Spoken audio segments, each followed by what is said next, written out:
ಶ್ರೀ ಗುರುಭ್ಯೋ ನಮಃ. ಹರಿ ಓಂ. ಶ್ರೀಮನ್ಮಹಾಭಾರತದ ಉದ್ಯೋಗ ಪರ್ವದಲ್ಲಿ ಧೃತರಾಷ್ಟ್ರ ಸಂಜಯನಿಗೆ ಕೇಳ್ತಾ ಇದ್ದಾನೆ, ನೀನು ಪಾಂಡವರ ಹತ್ರ ಹೋದಾಗ ಮತ್ತೇನು ಮಾತುಗಳಾಯಿತು? ಅರ್ಜುನ ಏನು ಸಂದೇಶವನ್ನು ಕೊಟ್ಟಿದ್ದಾನೆ? ಅರ್ಜುನ ಏನು ಸಂದೇಶ ಕೊಟ್ಟಿದ್ದಾನೆ ಅಂತ ಕೇಳಿದಾಗ ಅರ್ಜುನನ ಸಂದೇಶವನ್ನು ಸಂಜಯ ಧೃತರಾಷ್ಟ್ರನಿಗೆ ನಾನಾ ವಿಧವಾಗಿ ನಿರೂಪಣೆ ಮಾಡ್ತಾನೆ. ತುಂಬ ವಿಸ್ತಾರವಾಗಿ ಅದನ್ನೆಲ್ಲ ನಿರೂಪಣೆ ಮಾಡಿದ. ಏವಂ ಪರಿಶ್ವಜ್ಯ ಧನಂಜಯೋ ಮಾಂ ತಥೋರ್ಥವದ್ಧರ್ಮವಚ್ಚಾಪಿ ವಾಕ್ಯಂ ಪ್ರೋವಾಚೇದಂ ವಾಸುದೇವಂ ಸಮೀಕ್ಷ್ಯ ಪಾರ್ಥೋ ಧೀಮಾನ್ ಲೋಹಿತಾನ್ ಆಯತಾಕ್ಷಃ. ಅರ್ಜುನ ಏನೇನು ಹೇಳಿದ ಅಂತನ್ನುವುದನ್ನೆಲ್ಲ ವಿಸ್ತಾರವಾಗಿ ನಿರೂಪಣೆ ಮಾಡಿ ಆಮೇಲೆ ಹೇಳ್ತಾನೆ, ಸಂಜಯಸ್ಯ ವಚಶ್ರುತ್ವ, ಸಂಜಯನ ಮಾತನ್ನ ಕೇಳಿಯಾದ ಮೇಲೆ ಧೃತರಾಷ್ಟ್ರ ಹಾಗೂ ಸಂಜಯ ಇವರು ಸ್ವಲ್ಪ ಚರ್ಚೆ ಮಾಡ್ತಾರೆ. ದೆ ಟೇಕ್ ಸ್ಟಾಕ್. ಹಾಗಾಗಿ ಪಾಂಡವರಲ್ಲೂ ಮತ್ತು ಕೌರವರಲ್ಲೂ ಇರುವಂತಹ ಬಲ ಏನು, ಎಷ್ಟು ಬಲವಿದೆ, ಎಷ್ಟು ಕಮ್ಮಿ ಇದೆ, ಎಷ್ಟು ಹೆಚ್ಚು ಇದೆ ಅನ್ನುವುದನ್ನು ಆಲೋಚನೆ ಮಾಡ್ತಾರೆ. ಗುಣದೋಷತಃ, ಗುಣದೋಷಗಳನ್ನು ವಿಚಾರ ಮಾಡುವುದಕ್ಕಾಗಿ ಹೇಳ್ತಾರೆ. ಪ್ರಸಂಖ್ಯಾಯ ಚ ಸೂಕ್ಷ್ಮೇಣ ಗುಣದೋಷಾನ್ ವಿಚಕ್ಷಣ. ವಿಚಕ್ಷಣ, ಅತ್ಯಂತ ಬುದ್ಧಿಶಾಲಿಯಾಗಿರುವಂತಹ ಧೃತರಾಷ್ಟ್ರ ಗುಣದೋಷಗಳನ್ನು ಚೆನ್ನಾಗಿ ಚಿಂತನೆ ಮಾಡುವುದಕ್ಕೆ ತೊಡಗ್ತಾನೆ.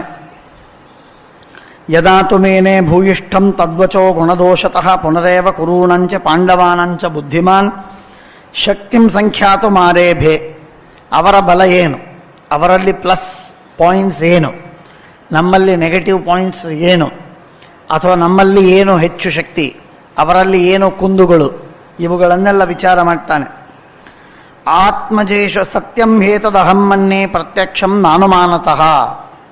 ಅವನು ಹೇಳುವ ಮಾತು ನಾನು ಕೇವಲ ಊಹೆ ಮಾಡಿ ಹೇಳುವಂತಹದ್ದಲ್ಲ, ಪ್ರತ್ಯಕ್ಷದಿಂದ ಸಿದ್ಧವಾಗಿರುವಂತಹ ಮಾತುಗಳನ್ನು ಹೇಳ್ತೇನೆ ಕೇಳಿ. ಆತ್ಮಜೇಶು ಪರಂ ಸ್ನೇಹಂ ಸರ್ವಭೂತಾನಿ ಕುರುವತೆ. ಮಕ್ಕಳಲ್ಲಿ ಎಲ್ಲರೂ ಕೂಡ ಬಹಳ ಪ್ರೀತಿಯನ್ನು ಮಾಡ್ತಾರೆ. ಮಕ್ಕಳ ಮೇಲೆ ಮಾಡುವಷ್ಟು ಪ್ರೀತಿ ಇನ್ಯಾರ ಮೇಲೆ ಮಾಡುವುದಿಲ್ಲ.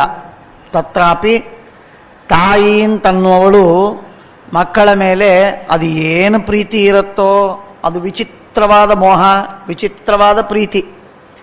ಆ ವಿಧವಾದಂತಹ ಪ್ರೀತಿ ಅವನು ಏನು ತಪ್ಪು ಮಾಡಿದ್ರು, ಏನು ಅಪರಾಧ ಮಾಡಿದ್ರು, ಎಷ್ಟು ಹೊಲಸಿದ್ರು, ಎಂಥ ದಡ್ಡನಿದ್ರು ಅವನು ಎಲ್ಲ ದೋಷಗಳನ್ನು ಮನ್ನಿಸಿ ಅವನನ್ನು ಪ್ರೀತಿಸ್ತಾಳೆ. ಇದು ತಾಯಿಯ ಸ್ವಭಾವ. ಇಡೀ ಜಗತ್ತಿನಲ್ಲಿ ಮಹಾಭಾರತದ ಶಾಂತಿ ಪರ್ವದಲ್ಲಿ ಈ ಮಾತನ್ನು ಹೇಳ್ತಾರೆ. ಹೇಳುವ ತಾತ್ಪರ್ಯವೇನು ಅಂತಂದರೆ, ಅದೇ ತಾಯಿ ಗಂಡನನ್ನು ಅಷ್ಟು ಪ್ರೀತಿಸುವುದಿಲ್ಲ. ಅಂದರೆ ಹೆಂಡತಿಯಾಗಿ ಗಂಡನನ್ನು ಪ್ರೀತಿಸುವುದಿಲ್ಲ, ಮಗಳಾಗಿ ತಂದೆ ತಾಯಿಯನ್ನು ಪ್ರೀತಿಸುವುದಿಲ್ಲ, ಆದರೆ ತಾಯಿಯಾಗಿ ಮಕ್ಕಳನ್ನು ಪ್ರೀತಿಸ್ತಾಳೆ. ಹೀಗಾಗಿ ಬೇರೆ ಬೇರೆ ಕೆಪಾಸಿಟಿಯಲ್ಲಿ ಅವಳು ಕೆಲಸ ಮಾಡ್ತಾಳೆ, ಆದರೆ ತಾಯಿಯಾಗಿ ಮಕ್ಕಳನ್ನು ತುಂಬ ಪ್ರೀತಿಸ್ತಾಳೆ. ಹಾಗಾಗಿ ತಂದೆ ತಾಯಿಗಳಿಗೆ ಒಬ್ಬವನು ಬಂದಿದ್ದ ಇಲ್ಲಿ ನಮ್ಮಲ್ಲಿ, ಅವನು ಹೇಳ್ತಾ ಇದ್ದ ಆ ಮಾತು ಸತ್ಯವಾದ ಮಾತು.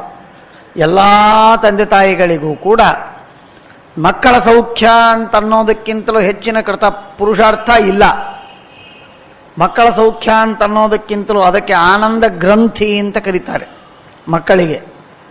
ಅದರ ಅರ್ಥ ಏನು ಅಂತಂದರೆ, ಅವರಿಗೆ ಆನಂದವಾದರೆ ಇವನಿಗೆ ಸಂತೋಷ, ಅವರಿಗೆ ದುಃಖವಾದರೆ ತನಗೆ ದುಃಖ. ಇದೇ ಇದರಲ್ಲಿ ಒಂದು, ಅವರಲ್ಲಿ ಆ ಗಂಟು ಬಿಚ್ಚಿಬಿಟ್ರೆ ಹೋಯಿತು, ದ್ವೇಷ ಶುರುವಾಗಿ ಬಿಡಬೇಕು. ಮಕ್ಕಳಿಗೂ ತಂದೆ ತಾಯಿಗೂ ದ್ವೇಷ ಶುರುವಾಯಿತು ಅಂತಂದರೆ ಮುಗಿದೋಯ್ತು. ಆ ಮಕ್ಕಳು ಏನು ಮಾಡಿದರೂ ಅಷ್ಟೇ ಈ ತಂದೆ ತಾಯಿಗೆ ಸಂತೋಷವಾಗುವುದಿಲ್ಲ, ಪ್ರೀತಿ ಆಗುವುದಿಲ್ಲ. ಅಂತೂ ಆ ತರಹದ ಕೇಸಸ್ ಬಹಳ ರೇರ್, ಬಹಳ ವಿರಳ. ತಾಯಿ ಹಾಗೂ ತಂದೆ ಕದಾಚಿತ್ ನಿಷ್ಠುರನಾಗಬಹುದು, ತಾಯಿ ಆಗೋದಿಲ್ಲ. ಆದರೂ ತಾಯಿನೂ ನಿಷ್ಠುರವಾದದ್ದು ಅನೇಕ ದೃಷ್ಟಾಂತಗಳಿವೆ ಜಗತ್ತಿನಲ್ಲಿ, ಪುರಾಣಗಳಲ್ಲಿ. ಇಲ್ಲ ಅಂತೇನಿಲ್ಲ, ಶಾಸ್ತ್ರದಲ್ಲಿ ಕೇಳ್ತೇವೆ ನಾವು. ಆತ್ಮಜೇಷು ಪರಂ ಸ್ನೇಹಂ ಸರ್ವಭೂತಾನಿ ಕುರುವತೆ. ಎಲ್ಲ ಜೀವರು ಕೂಡ ತಮ್ಮ ಮಕ್ಕಳ ಮೇಲೆ ಬಹಳ ಸ್ನೇಹವನ್ನು ಮಾಡ್ತಾರೆ, ಪ್ರೀತಿಯನ್ನ. ಪ್ರಿಯಾಣಿ ಚೈಷಾಂ ಕುರುವಂತಿ ಶತಾಶಕ್ತಿ ಹಿತಾನಿ ಚ. ಅವರಿಗೆ ಏನು ಬೇಕೋ ಅದನ್ನು ಮಾಡ್ತಾರೆ, ಯಾವುದು ಹಿತವೋ ಅದನ್ನು ಮಾಡ್ತಾರೆ.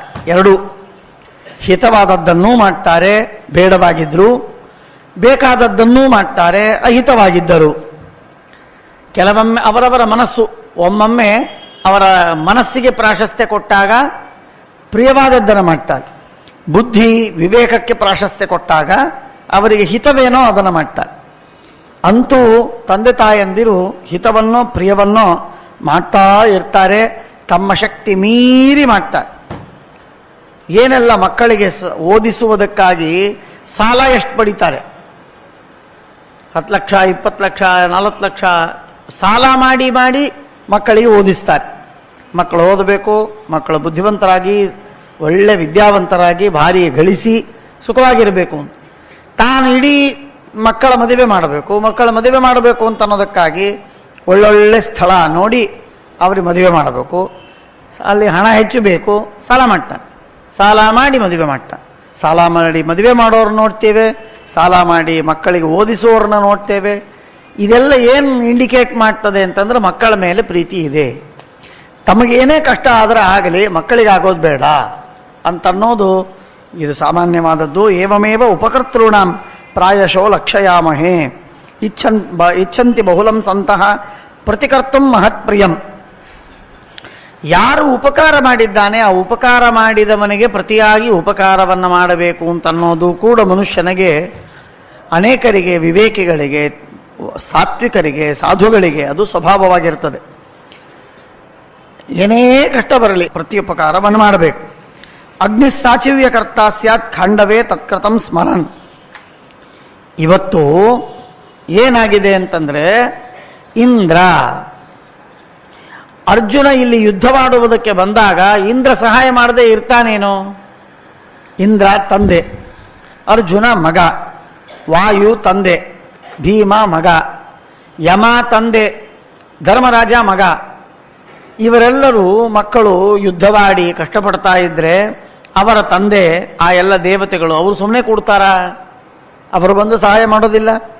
ಅಂದ್ರೆ ದೇವತೆಗಳು, ಇಂದ್ರ, ವಾಯು, ಇಂದ್ರ, ಯಮ, ಇಂಥ ಅಶ್ವಿನಿ ದೇವತೆಗಳು, ಇಂಥ ಮಹಾದೇವತೆಗಳು ಬಂದು ಮಕ್ಕಳಿಗೆ ಸಹಾಯವನ್ನು ಮಾಡಿ ಈ ಯುದ್ಧದಲ್ಲಿ ಅವರಿಗೆ ಗೆಲುವನ್ನು ತಂದುಕೊಡ್ತಾರೆ. ಆದ್ದರಿಂದ ನಮ್ಮ ಕೌರವರಿಗೆ ಗೆಲುವಾಗುವುದು ಸಾಧ್ಯವಿಲ್ಲ, ಪಾಂಡವರಿಗೆ ಗೆಲುವಾಗುವುದು ನಿಶ್ಚಿತ. ಅಲ್ಲದೆ ಉಪಕಾರ ಯಾರು ಮಾಡಿರ್ತಾನೋ ಅವನಿಗೆ ಪ್ರತ್ಯುಪಕಾರವನ್ನು ಮಾಡೋದು ಮನುಷ್ಯನ ಸ್ವಭಾವ ಅಂತ ಅನ್ನೋದಕ್ಕಿಂತಲೂ ವಿವೇಕಿಗಳು ಮಾಡ್ತಾರೆ. ಅಗ್ನಿದೇವತೆ ಬಹಳ ಉಪಕಾರವನ್ನು ಪಡೆದಿದ್ದಾನೆ. ಏನದು? ಖಾಂಡವ ವನವನ್ನು ದಾಹ ಮಾಡುವ ಸಂದರ್ಭದಲ್ಲಿ ನನಗಾಹಾರವನ್ನು ಕೊಡು, ಖಾಂಡವ ವನವನ್ನ ನಾನು ಸುಟ್ಟಾಕ್ತೀನಿ ಅಂತಂದಾಗ ಅರ್ಜುನ ಒಪ್ಪಿಗೆ ಕೊಟ್ಟ. ಇಂದ್ರ ಮಳೆ ಸುರಿಸ್ತಾ ಇರುವಾಗ ಪ್ರತಿಯಾಗಿ ಇಂದ್ರನನ್ನ ಸೋಲಿಸಿ ಮಳೆ ಬೀಳದಂತೆ ಮಾಡಿ ಅಗ್ನಿ ಚೆನ್ನಾಗಿ ಉರಿದು ಇಡೀ ಕಾಡು ಖಾಂಡವ ವನವನ್ನ ಸುಟ್ಟಾಕುವಂತೆ ಮಾಡಿದ. ಯಾರು? ಅರ್ಜುನ ಇಷ್ಟು ಉಪಕಾರವನ್ನು ಮಾಡಿದ್ದಾನೆ. ಆ ಉಪಕಾರಕ್ಕೆ ಪ್ರತಿಯಾಗಿ ಈಗ ಅಗ್ನಿ ಅರ್ಜುನನಿಗೆ ಉಪಕಾರ ಮಾಡೋದಿಲ್ವೇ? ಸಾಧ್ಯವೇ ಇಲ್ಲ. ಮಾಡೇ ಮಾಡ್ತಾನೆ, ಅವಶ್ಯವಾಗಿ ಉಪಕಾರ ಮಾಡ್ತಾನೆ. ಆ ಉಪಕಾರದ ಪರಿಣಾಮವಾಗಿ ಅಗ್ನಿಯ ಸಹಕಾರ ಸಿಕ್ಕಾಗ ನನ್ನ ಮಕ್ಕಳೆಲ್ಲರೂ ಭಸ್ಮವಾಗಿ ಹೋಗ್ತಾರೆ, ವಿವಾದವೇ ಬೇಡ. ಆದ್ದರಿಂದ ಅಗ್ನಿ ಸಾಚಿವ್ಯ ಕರ್ತ ಸ್ಯಾತ್ ಖಂಡವೇ ತತ್ಕೃತಂ ಸ್ಮರನ್. ಅರ್ಜುನ ಮಾಡಿದ ಉಪಕಾರವನ್ನು ನೆನೆದು ಅವನು ಸಹಕಾರವನ್ನು ಮಾಡ್ತಾನೆ. ಧರ್ಮಾದಯ ಸಮಿಷ್ಯಂತೆ ಸಮಾಹೂತ ದಿವೌಕಸಃ ದೇವತೆಗಳು ಅವರೆಲ್ಲರೂ ಅವರನ್ನು ಕರೆದಾಗ ಬಂದ್ಬಿಡ್ತಾರೆ. ಎಲ್ಲರೂ ಬರ್ತಾರೆ, ಬಂದು ಯುದ್ಧಕ್ಕೆ ಸಿದ್ಧರಾಗ್ತಾರೆ. ರಿರಕ್ಷಿಷಂತ ಸಂರಭ್ಯಂ ಗಮಿಷ್ಯಂತಿ ಇತಿ ಮೇಮತಿ ತೇ ದೇವೈ ಸಹಿತ ಪಾರ್ಥ ನ ಶಕ್ಯ ಪ್ರತಿವೀಕ್ಷಿತಂ. ಈ ಪಾಂಡವರೇ ಮಹಾಪರಾಕ್ರಮಿಗಳು, ಅವರನ್ನು ಎದುರಿಸಲಿಕ್ಕಾಗೋದಿಲ್ಲ. ಈಗ ಪಾಂಡವರಿಗೆ ಸಹಾಯ ಮಾಡೋದಕ್ಕೆ ದೇವತೆಗಳು ಬಂದು ಬಿಟ್ರೆ ಅವರನ್ನು ಎದುರು ನೋಡ್ಲಿಕ್ಕಾಗುವುದಿಲ್ಲ. ಯುದ್ಧವಾಡೋದು ದೂರ, ಅವರು ನೋಡ್ಲಿಕ್ಕಾಗುವುದಿಲ್ಲ. ಅಂಥ ಪರಾಕ್ರಮಿಗಳಾಗಿಬಿಟ್ರವರು, ಅಂಥ ಅವರ ಬಲ ಆಗಿಬಿಟ್ಟು. ಇಂಥ ಬಲಿಷ್ಠರಾಗಿರತಕ್ಕ ಪಾಂಡವರನ್ನು ನಾವು ಎದುರಿಸೋದು ಹೇಗೆ? ಕೌರವರಿಗೆ ಸಾಧ್ಯವಾ? ಈ ದುರ್ಯೋಧನನಿಗೆ ಬುದ್ಧಿ ಹೇಳೋರು ಯಾರು? ನಾನು ಎಷ್ಟು ಹೇಳಿದ್ರೂ ಇವನಿಗೆ ಅರ್ಥವಾಗ್ತಾ ಇಲ್ಲಲ್ಲ. ಆದ್ದರಿಂದ ದೇವತೆಗಳ ಅರ್ಥಾತ್ ಸಂಪೂರ್ಣವಾದಂತಹ ದೇವತಾ ಪಕ್ಷದವರ ಸಮಗ್ರವಾದಂತಹ ಸಹಕಾರ ಪಾಂಡವರಿಗೆ ಇರುತ್ತೆ. ಅವರು ಪಾಂಡವರು ದೇವತೆಗಳ ಮಕ್ಕಳು ಮಾತ್ರವಲ್ಲ, ದೇವತೆಗಳಿಗೆ ಸಹಾಯ ಮಾಡಿದವರು. ಆದ್ದರಿಂದ ದೇವತೆಗಳಾಗಿದ್ದದ್ದಕ್ಕಾಗಿ ಅವರು ತಮ್ಮ ಪಾಲಕರನ್ನು ಅರ್ಥಾತ್ ಪೇರೆಂಟ್ಸ್, ತಂದೆ ತಾಯಿಯಂದರೆ ಸಹಾಯವನ್ನು ಪಡಿತಾರೆ, ಉಪಕಾರ ಮಾಡಿದ ದೇವತೆಗಳ ಸಹಾಯವನ್ನು ಪಡಿತಾರೆ. ಮಾಂ ವಾ ಹತ್ವಾ ಪಾಂಡಪುತ್ರಾಹ ಭೋಕ್ತಾರ ಪೃಥಿವೀಮಿಮಾಂ ತ್ಯಕ್ತಂ ಮೇ ಜೀವಿತಂ ರಾಜ್ಯಂ. ಆದ್ದರಿಂದ ದುರಾಸದಂ ಯಸ್ಯ ದಿವ್ಯಂ ಗಾಂಡೀವಂ ಧನುರುತ್ತಮಂ. ಆ ಗಾಂಡೀವ ಧನುಸ್ಸು ಏನಿದೆ ಎಂಥದ್ದದು ಗಾಂಡೀವ ಧನುಸ್ಸು. ಸಾಕ್ಷಾತ್ ಬ್ರಹ್ಮದೇವರು ಧಾರಣೆ ಮಾಡ್ಲಿಕ್ಕೆ ಸಮರ್ಥರು ಅಂತ ಹೇಳುವಂಥದ್ದದು. ಅಂಥ ಬಲಿಷ್ಠವಾದದ್ದು. ವರುಣನ ಕೈಗೆ ಸಿಕ್ಕಿತ್ತದು. ಬ್ರಹ್ಮದೇವರಿಂದ ವರುಣನಿಗೆ ಬಂದಿತ್ತು. ಆ ವರುಣನೆ ಇವನಿಗೆ ಕೊಟ್ಟಿದ್ದಾನೆ. ಅಂಥ ಬಲಿಷ್ಠವಾದ ಧನುಸ್ಸು ಎತ್ತೋದಕ್ಕೆ ಸಾಧ್ಯವಿಲ್ಲ ಉಳಿದವರಿಗೆ. ಗಾಂಡೀವ ಧನುಸ್ಸನ್ನ ಎತ್ತಲಿಕ್ಕಾಗುವುದಿಲ್ಲ. ಅಂಥದ್ದು ಅವನ ವಿರುದ್ಧವಾಗಿ ಯುದ್ಧವಾಡಿ ವಾರುಣೌಚ ಅಕ್ಷಯೌ ದಿವ್ಯೌ ಶರಪೂರ್ಣೌ ಮಹೇಶುಧಿ. ಎರಡು ಬತ್ತಳಿಕೆಗಳು, ಎಲ್ಲರೂ ಒಂದೇ ಬತ್ತಳಿಕೆಯನ್ನು ಇಟ್ಕೊಂಡಿರ್ತಾರೆ. ಒಂದು ಬತ್ತಳಿಕೆಯನ್ನು ಬಲಭಾಗದಲ್ಲಿ ಇಟ್ಟುಕೊಂಡ್ರೆ ಅಲ್ಲಿಂದ ಬಾಣವನ್ನು ತೆಗೆದು ಹೆದೆಯೇರಿಸೋದು. ಇವನು ಎರಡೂ ಕೈಯಿಂದ ಬಾಣವನ್ನು ಬಿಡುತ್ತಾನೆ. ಆದ್ದರಿಂದಾಗಿ ಎರಡು ಬತ್ತಳಿಕೆ ಬೇಕಾಯಿತು ಇವನಿಗೆ, ಅರ್ಜುನನಿಗೆ. ಹಾಗಾಗಿ ಎಡಗಡೆ ಬಲಗಡೆ ಎರಡು ಬತ್ತಳಿಕೆ. ಆ ಎರಡೂ ಬತ್ತಳಿಕೆಯನ್ನು ವರುಣ ಕೊಟ್ಟದ್ದು. ವರುಣ ಕೊಟ್ಟಂತಹ ಏನು ಬತ್ತಳಿಕೆ ಇವೆ, ತುಣೀರ, ಯಾವುದರಲ್ಲಿ ಬಾಣವನ್ನು ಇಡುತ್ತೇವೋ ಅಂಥದ್ದು, ಆ ಬತ್ತಳಿಕೆ ಅದು ದಿವ್ಯವಾದದ್ದು. ದೇವತೆ ಸಾಕ್ಷಾತ್ ವರುಣ ಕೊಟ್ಟದ್ದು. ಅದು ಅಕ್ಷಯ, ನಾಶವೇ ಆಗುವುದಿಲ್ಲ. ಅದರಲ್ಲಿ ಬಾಣಗಳೇ ಮುಗಿಯುವುದಿಲ್ಲ. ಅಖಂಡ ಬಾಣ ತುಂಬ್ತಾ ಇರುತ್ತೆ. ಉಳಿದೆಲ್ಲರಿಗೆ ಬಾಣವನ್ನ ಮಧ್ಯ ಮಧ್ಯದಲ್ಲಿ ತಂದು ಇಡಬೇಕು. ಅವರ ರಥದಲ್ಲಿ ಯುದ್ಧವಾಡದಿರುವ ಜನ ಏನಿದ್ದಾರಲ್ಲ, ಅವರು ತಮ್ಮ ಸ್ಟಾಕಿನಿಂದ, ವೇರ್ ಹೌಸಿನಿಂದ ತಂದು ಅದನ್ನು ಇಲ್ಲಿ ಇಡಬೇಕು ಅವರು. ಇವರಿಗೆ ಆ ತರಹ ಇಲ್ಲ. ಅರ್ಜುನನಿಗೆ ಗದೆನೂ ಹಾಗೆ. ಒಂದು ಗದೆ ಮುರಿದು ಹೋದರೆ ಯುದ್ಧವಾಗ್ತಾ ಇರುವಾಗ ಇನ್ನೊಂದು ಗದೆ, ಅದಕ್ಕಾಗಿ ಆ ಗದೆಯನ್ನು ತಂದಿಡಬೇಕು ಮತ್ತೊಬ್ಬರು.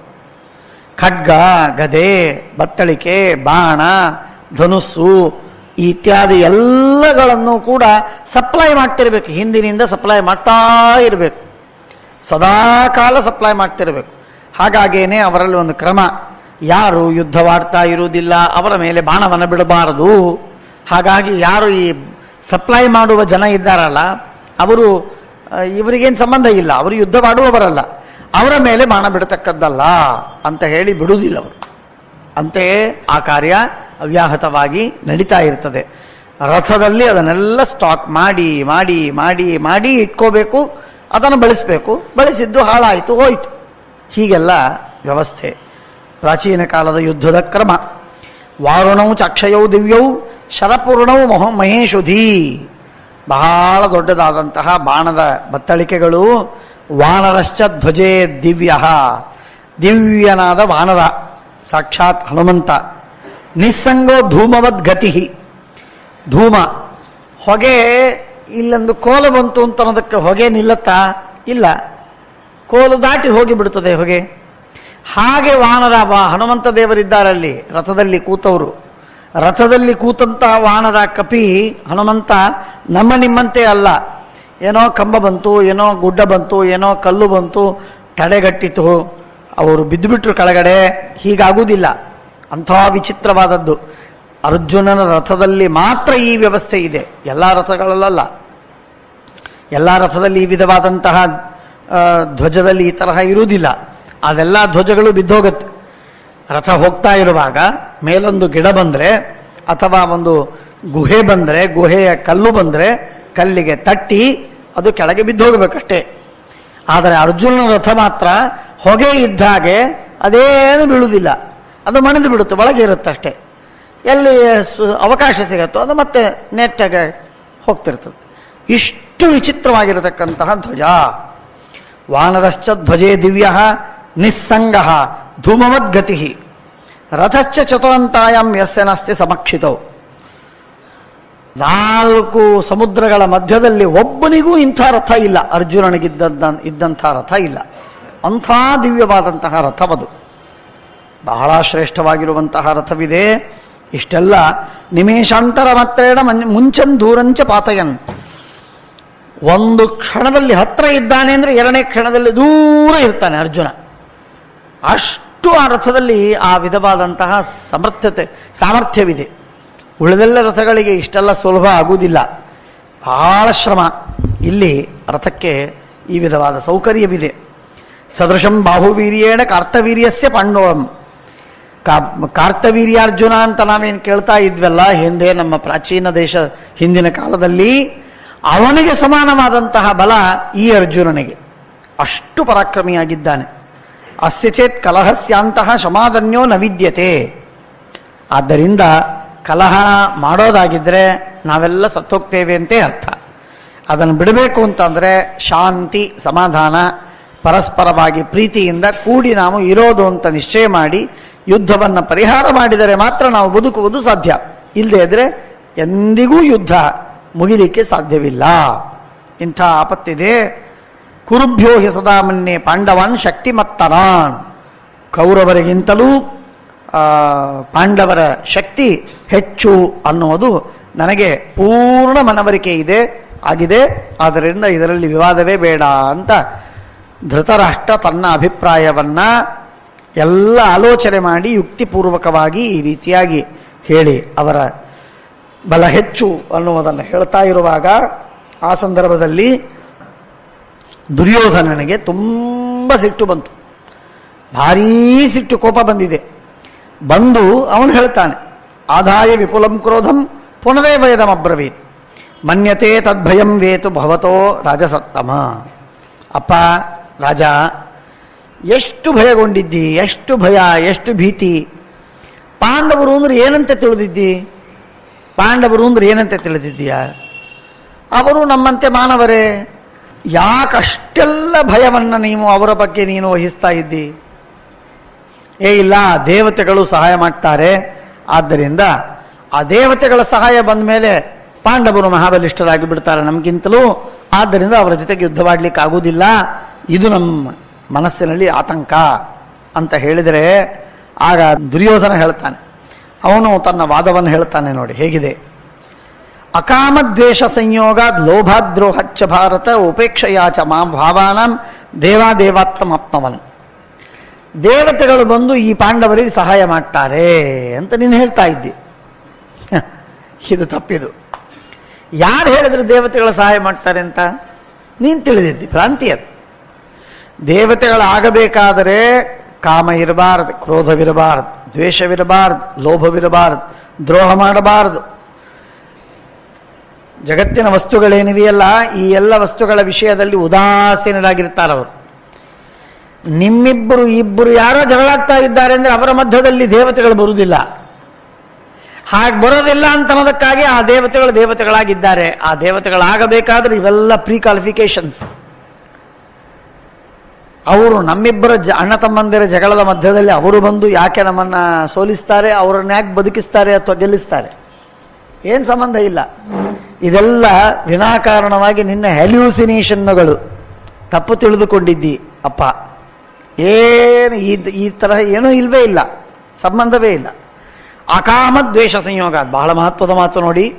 ದೇವತೆಗಳಾಗಬೇಕಾದರೆ ಏನು ಮಾಡಬೇಕು, ಯಾರಾಗಬೇಕು ಅಂತ ಅನ್ಕೊಂಡಿರಿ, ಯಾರು ಅನ್ಕೋಬೇಡಿ. ಯಾರು ಅನ್ಕೊಂಡಾರೆ ಅವರು ಇದಿಲ್ಲ ಅಂತ, ಆದ್ದರಿಂದ ನಾವು ದೇವತೆಗಳಾಗಬಾರದು ಅಂತ ಬಿಟ್ಟು ಬಿಡ್ಬೇಕಷ್ಟೇ. ದೇವತೆಗಳು ಆಗಬಾರದು ಅಂತ ಬಿಟ್ಟು ಬಿಡಬೇಕು. ನಚಾಧಿಕಾರಿಕಮಪಿ ಪತನಾನಮಾನಾತ್ ತದಯೋಗಾತ್ ಅಯೋಗ್ಯಮಿಚ್ಛನ್ ಪುರುಷ ಪತತ್ತೇವ ನ ಸಂಶಯ. ನಾನು ದೇವತೆ ಆಗಬೇಕು ಅಂತ ಯಾರು ಇಚ್ಛೆ ಪಡ್ತಾನೋ ಅವನು ಒಂದಂತಮಸ್ಸನ್ನು ಹೋಗ್ತಾನೆ ಅಂತ ಹೇಳ್ತಾನೆ. ಆದ್ದರಿಂದ ಎಂದೆಂದಿಗೂ ನಾವು ದೇವತೆ ಆಗಬೇಕು ಅಂತ ಇಚ್ಛೆ ಪಡಬಾರದು. ಮನಸ್ಸಿನಲ್ಲೂ ಬರ್ತಕ್ಕದ್ದಲ್ಲ, ಬ್ರಹ್ಮಸೂತ್ರದಲ್ಲಿ ನಿರ್ಣಯವಾದ ವಿಷಯ ಇವಿದು. ಯಾರು ಕಾಮವನ್ನ ದ್ವೇಷವನ್ನ ಬಿಟ್ಟಿದ್ದಾರೆ, ಯಾರು ಲೋಭ ದ್ರೋಹಗಳನ್ನು ತೊರೆದಿದ್ದಾರೆ, ಯಾರು ಎಲ್ಲ ವಸ್ತುಗಳ ವಿಷಯದಲ್ಲಿ ಉಪೇಕ್ಷೆ ಮಾಡ್ತಾರೆ, ಅಂಥವರು ದೇವತೆಗಳು ದೇವತ್ವವನ್ನು ಹೊಂದಿದ್ದಾರೆ. ಹೀಗಿರುವಾಗ ಅವರಿಗೆ ನಮ್ಮಿಬ್ಬರ ಜಗಳದಲ್ಲಿ ಅವರಿಗೇನು ಇಂಟ್ರೆಸ್ಟು? ಅವ್ರು ಯಾಕೆ ಬರ್ತಾರೆ? ನಮ್ಮ ಪಕ್ಷಕ್ಕೆ ಯಾಕೆ ವಿರೋಧ ಮಾಡ್ತಾರೆ? ಅವ್ರಿಗೆ ಯಾಕೆ ಸಹಾಯ ಮಾಡ್ತಾರೆ? ಮಾಡುವುದಿಲ್ಲ. ಆದ್ದರಿಂದ ಏನು ತೊಂದರೆ ಆಗುವುದಿಲ್ಲ. ಇತಿ ದ್ವೈಪಾಯನೋ ವ್ಯಾಸ ನಾರದಶ್ಚ ಮಹಾತಪಾಹ ಜಾಮದಗ್ನಶ್ಚ ರಾಮೋಣಃ ಕಥಾಮಕಥಯತ್ ಪುರ. ಹೀಗೆ ವೇದವ್ಯಾಸ ದೇವರು ಹೇಳಿದ್ರು, ನಾರದರು ಹೇಳಿದ್ದಾರೆ, ಪರಶುರಾಮ ದೇವರು ಹೇಳಿದ್ದಾರೆ. ಇವರೆಲ್ಲರೂ ಈ ಮಾತನ್ನು ಹೇಳಿದ್ದಾರೆ. ಏನಂತ? ದೇವತೆಗಳು ದೇವತ್ವವನ್ನು ಹೊಂದುವುದಕ್ಕೆ ಈ ಎಲ್ಲ ಸಾಧನೆಗಳು ಬೇಕಂತೆ. ಅದಿದ್ರೆ ಸಿಗತ್ತೆ, ಇಲ್ಲದೆ ಇದ್ರೆ ಇಲ್ಲವಂತೆ. ನೈವ ಮಾನವಶಮದ್ದೇವಾಹ ಪ್ರವರ್ತಂತೆ ಕದಾಚನ. ಮನುಷ್ಯರು ನಾವೆಲ್ಲ ಯಾವ ರೀತಿಯಾಗಿ ಒಂದು ಪಕ್ಷಾಂತರ ಮಾಡ್ತೀವಿ. ಈ ಕಾಂಗ್ರೆಸ್ಸಿನಲ್ಲಿ ಇದ್ದವನು, ಇಲ್ಲ ಕಾಂಗ್ರೆಸ್ಸು ಏನೋ ಅಲ್ಲಿ ಸರಿಯಾಗಿ ಟಿಕೆಟ್ ಕೊಡಲಿಲ್ಲ, MP ಆಗಕ್ಕೆ ಅವಕಾಶ ಕೊಡಲಿಲ್ಲ, ಅಥವಾ ಕ್ಯಾಬಿನೆಟಲ್ಲಿ ತೆಗೆದುಕೊಳ್ಳಿಲ್ಲ, ಪಕ್ಷಾಂತರವನ್ನು ಒಳಗೇನೋ ಜಗಳ ಬರುತ್ತೆ. ಅವರದೆಲ್ಲ ಸರಿ ಇಲ್ಲ ಅಂತ ಹೇಳಿ ತ್ಯಾಗ ಮಾಡಿ ಶಿವಸೇನಾ ಜಾಯಿನ್ ಆಗ್ತಾನೆ. ಶಿವಸೇನಾದಲ್ಲಿ ಸರಿ ಬರದೇ ಇದ್ರೆ BSP ಜಾಯಿನ್ ಆಗ್ತಾನೆ. ಅದಾಗದೇ ಇದ್ರೆ ಇನ್ನು NCP ಏನೇನೋ ಆಗ್ತದೆ. ಕಂಡಂತೆ ಪಕ್ಷಗಳನ್ನು ಬಿಡೋದು, ಪಕ್ಷಾಂತರವನ್ನು ಮಾಡ್ತಾ ಇರೋದು.